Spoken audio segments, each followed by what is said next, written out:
Right now, I want to welcome to the program from PJ Media, Mr. Steven Cruiser. Steven, how you doing? Fine, thanks, Cam. How are you? I am great, man. Thanks for coming on the program. And, Anytime. and you had I think a very compelling post and something that a lot of folks need to keep in mind.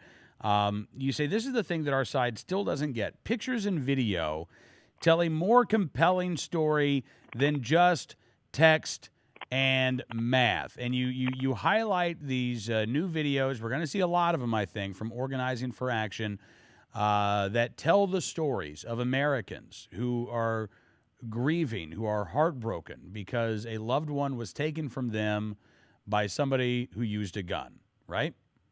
Yes. Okay. I got that particular email, by the way. That particular video was sent to me by 3 different OFA email accounts last week, urging me to share it with other people. That's how on this they are. 3 different ones. Yeah. And you didn't even have to donate $500,000 to the president to get those emails, did you? Nope. Wow. All right, so they are blasting these things out. They want everybody to share these stories.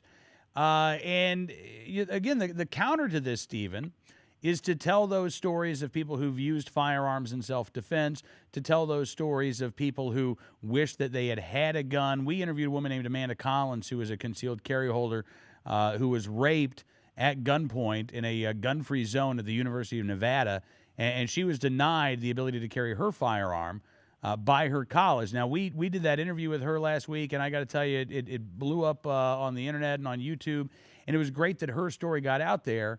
But I think it proves your point exactly that it's not about the math and it's not about the data points, where we are right, but those aren't emotional arguments.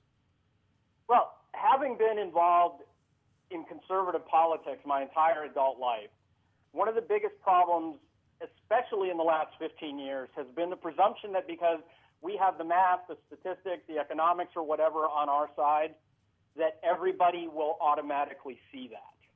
And that is not the case, because numbers, when you just think about statistics, nobody leaves a statistics class in college and says, I got to tell you the most awesome thing happened in statistics today. Nobody wants to talk stats. I mean, they're great when you're trying to bolster an academic argument in an official paper, but they're second only to Ambien for inducing sleep. Okay, they don't work. And we can respond with, but the numbers in Chicago to everybody when they bring up a gun story, but it's not the same as these stories.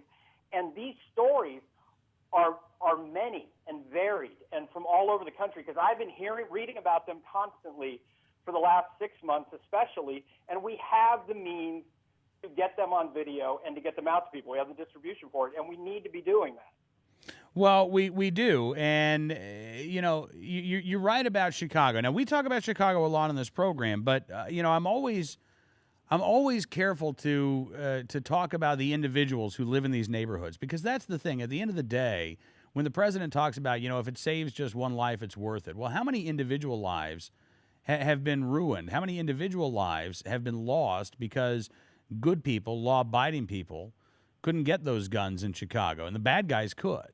I think you're right. When you bring it back down to the level of the individual, of that mom or that dad or that family in Chicago that would like to be able to get a gun for self-defense, and their city is denying them their constitutional right, if you can highlight those stories, then that does provide that counterweight. Now, let me ask you this, Stephen. Are we going to see a data-driven campaign at all on the gun control side, or will it be entirely emotional, you think? You mean from the other side? Yeah, from the other side. They don't really have, there's the story, the picture that they paint, and there's the one that those of us who have been gun owners our whole lives live and know to be different. It's the story that they're trying to say is that a mass murder is always likely to break out because there happens to be a gun available. That's basically the lie they've been telling. And for those of us that grew up around guns, my grandfather owned a gun store. I grew up around people who had arsenals at home all the time, and nobody ever shot anybody. And so they can't back it up with statistics. They can say, yeah, it might have gotten worse the last couple of years, but the math is still on our side with that too. But we need to. the power of the individual story, as you say, we should have taken that phrase of the president, if it saves just one life, and just turned it right around immediately. There should have been a counter measure right away going, okay, well, what about these lives? Do these lives mean nothing? The ones that the gun saved? The ones that the people who protected their own lives, do those lives mean nothing? You know, we need to, that's how we need to start thinking of these things. We need to take their emotional, what is drivel a lot of the time, and just flipping it around on them right away. No, Stephen, I could not agree with you more. I absolutely agree with you. In fact, I think it's a really egregious for President Obama to highlight these cases and to say, they deserve a vote. Well, what about Amanda Collins? Does she deserve a vote? What about Susanna Hupp, who lost her parents in the Luby's massacre, but didn't turn into a gun control advocate as a result? Does she deserve a vote? Does her voice and her story matter at all? And what kind of person says, no, only some victims of violent crime matter. Only some of their stories deserve to be told. Yeah, and we need to be really vocal about this as gun rights advocates, because we're not getting any help from the people that we elect. You know, they don't know how to bring out the personal stories. You know, they're not going to bring the right people to the State of the Union address, and they don't have. And we got the bully pulpit against us right now with this president in office too. Yep.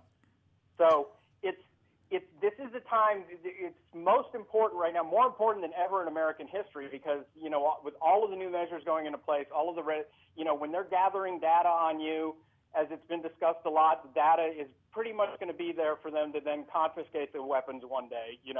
That's what it's all about. It's building a big database of the gun owners that they can then go after one day.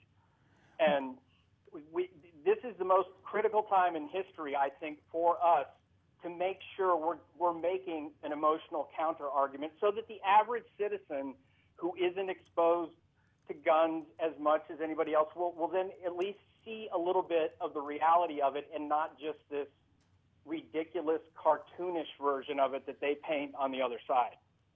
Yeah, I mean, you've seen the latest, Stephen, that one of these gun control AstroTurf groups is actually now offering people $9 an hour to quote unquote volunteer with them. I mean, they don't have the numbers on their side. I know the president has said this time it's different, that the American people are behind us on these efforts. Look, when you've got fake Twitter accounts, when you're paying people to stump for gun control, nothing has changed here. The American, if anything, what has changed is that gun owners are active. Gun owners are aware of what's going on. But as you say, we're all sort of looking to how do we be most effective right now in countering these messages. Now, I'm curious. I mean, because you're huge on Twitter, Stephen Cruiser, and everybody should be following Stephen if you're not already. When you see these stories about like the AstroTurf, the fake Twitter accounts, what does that tell you about the longevity of this particular tactic by Team Obama? Well, that's a great point that you brought up, because sadly, especially in the social media era, they seem to have an endless supply of dollars to create those kinds of things. In fact, I've just been purging accounts from my Twitter followers for the last month that all showed up magically right around election time to troll me and tweet leftist stuff at me that haven't tweeted anything since the middle of November. They were all just AstroTurf fake leftist accounts, and they've got an endless supply of money, and we've got the money on our side. It's not like we're not well-funded over here. It's just how we're using it at the moment. And that is, I'm not saying that's a tactic I don't know if we need to counter right away. Right. People, but at least we'd be paying people who have an actual emotional investment in it. The gun rights advocates are a lot more passionate because they're fueled by things that happen in their real lives every day. This is the way. It's the way my grandfather earned his living. But we need to understand that they're on this 24/7, and they've got money behind it. And I don't think that's going to go away anytime soon. No, I don't think so. I mean, not if Organizing for America is talking about a $50 million war chest, and $500,000 gets you access to the president, while you'd only need 100 deep-pocketed donors. And you've got Mayor Bloomberg and his billions. He's dropping over $2 million into that primary election in Illinois tomorrow. And, so you're right. They do have the money, but we have the numbers. We have the passion. As you say, it is just a matter of utilizing that. Stephen, thank you again, sir, for your time. Great talking to you this afternoon. Hey, thanks for having me on.